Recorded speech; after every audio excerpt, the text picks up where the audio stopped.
कामगार थी और अभी मैं घरेलू कामगारों को संगठित करने का काम करती हूँ। अच्छा, क्या कुछ प्रॉब्लम होता है इस काम में?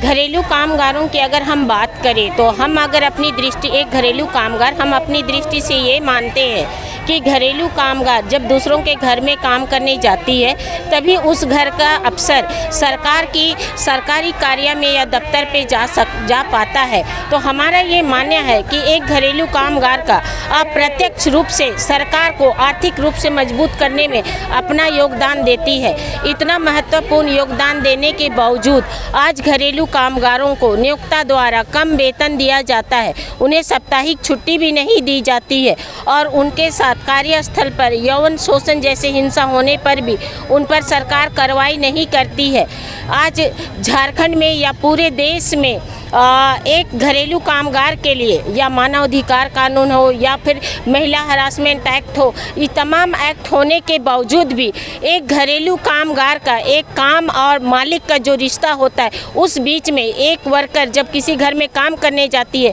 तो वो व्यक्तिगत रूप से उस घर में काम करती है। एक सिंगल वर्कर और एम्प्लॉयर का रिलेशन होता है और उसके अंदर में परिवार में होने वाले अत्याचार का कोई देख रेख करने वाला मॉनिटरिंग नहीं होता है, जिस कारण एक घरेलू कामगार को अपने कार्यस्थल पर हिंसा का शिकार होना पड़ता है। और उस हिंसा के लिए जब वो थाना में भी FIR दर्ज करने जाती है तो ये एक कमज़ोर वर्ग की होने के कारण थाने वाले भी इनका FIR दर्ज नहीं करते। कहीं ना कहीं बोला जाए तो सत्ता पैसे वाले पूंजीपतियों के हाथ में आज बिकी हुई है। एक आम इंसान का इतना महत्वपूर्ण योगदान और कार्य होने के बावजूद भी उन्हें न्याय नहीं मिल पाता है। तो आज हम लोग राजभवन के समक्ष बैठे हैं कि घरेलू कामगारों के लिए झारखंड राज्य में एक राज्य स्तरीय एक अलग ऐसी कानून बनाया जाए जिसमें निहित हो कि जो उस पर अत्याचार कर रहा है उस पर उचित कार्रवाई हो और घरेलू कामगारों को अपना पूर्ण अधिकार उस अधिकार में वेतन युक्त हो और उन्हें साप्ताहिक छुट्टी मिले और उनके साथ साथ उनको एक मानव होने के नाते उन्हें सम्मानजनक जीवन भी मिले। ऐसा एक कानून निहित होना चाहिए जिसमें घरेलू कामगार अपने कार्य को गौरव महसूस करते हुए कर पाए और समाज में अपना योगदान दे पाए। उचित मानदेय को लेके जो आप लोग यहाँ पे एक अपना वो भी लिखे कि उचित मानदेय होना चाहिए,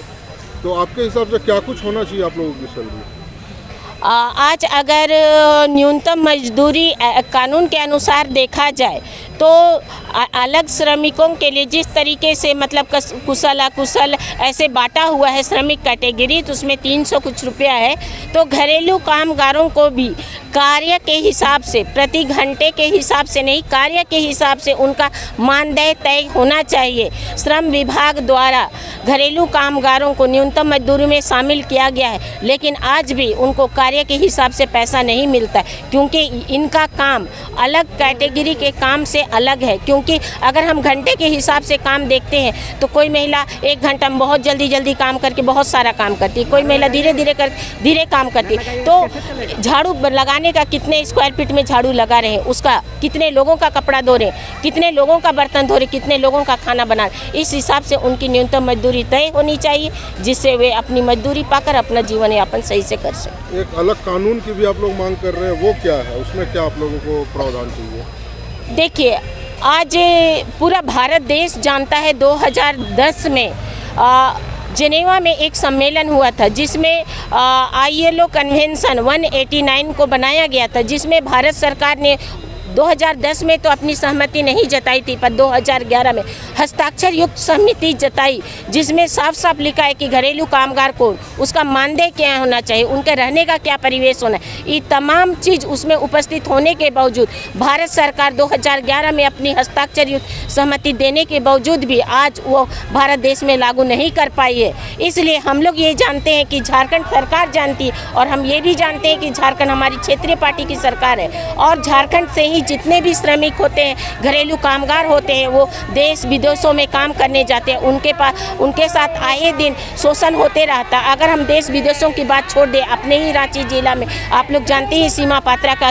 जिस तरीके का केस हुआ, इस तरीके के हिंसा से निजात पाने के लिए उनके लिए घरेलू कामगारों के लिए एक अलग कानून बनाया जाना चाहिए जिनके कारण उनका न्यूनतम मजदूरी मिल पाए, उनको सुरक्षा मिल पाए और उन पे ऊपर अत्याचार करने वालों को उसके ऊपर उचित कार्रवाई हो सके। इसलिए हमें एक अलग ही कानून चाहिए घरेलू कामगारों राज्य स्तरीय। अपना परिचय दे दीजिए। मेरा नाम पूनम होरो है और मैं राष्ट्रीय घरेलू कामगार संगठन की एक फील्ड एनिमेटर हूँ। Thank you. क्या कुछ मुद्दे को लेकर आप लोग यहाँ धरने पे बैठे हैं? यहाँ पे जो हमारा मुद्दा है, जैसे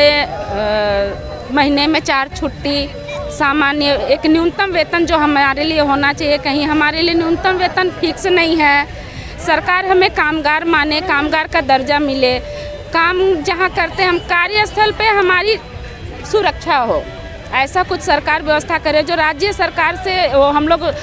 पहले भी जून में भी 25-26 जून को भी यहाँ पे धरना दिए थे, तो राज्य सरकार से हमारा यही मांग था कि वो हमारे लिए कुछ नियम, कोई कानून बनाए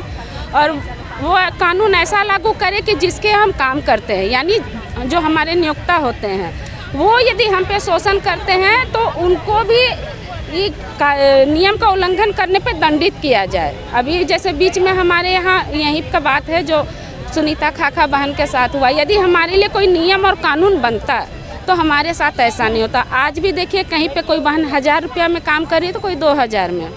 कहीं पे यदि तबीयत खराब की बात हो गई या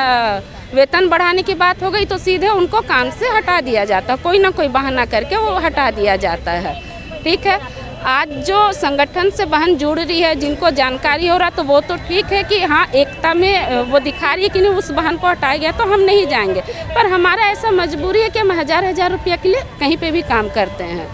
जब सरकार के पास अपना बात रखना होता है तो सरकार कामगार मानती ही नहीं, वो बोलती है ये तो वही काम करती है जो अपने घर में करती है, तो इसका अलग क्या है।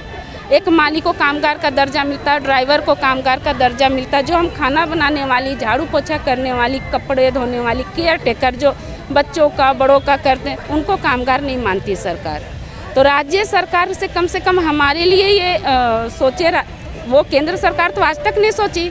ILO 189 में जो है कन्वेंशन 189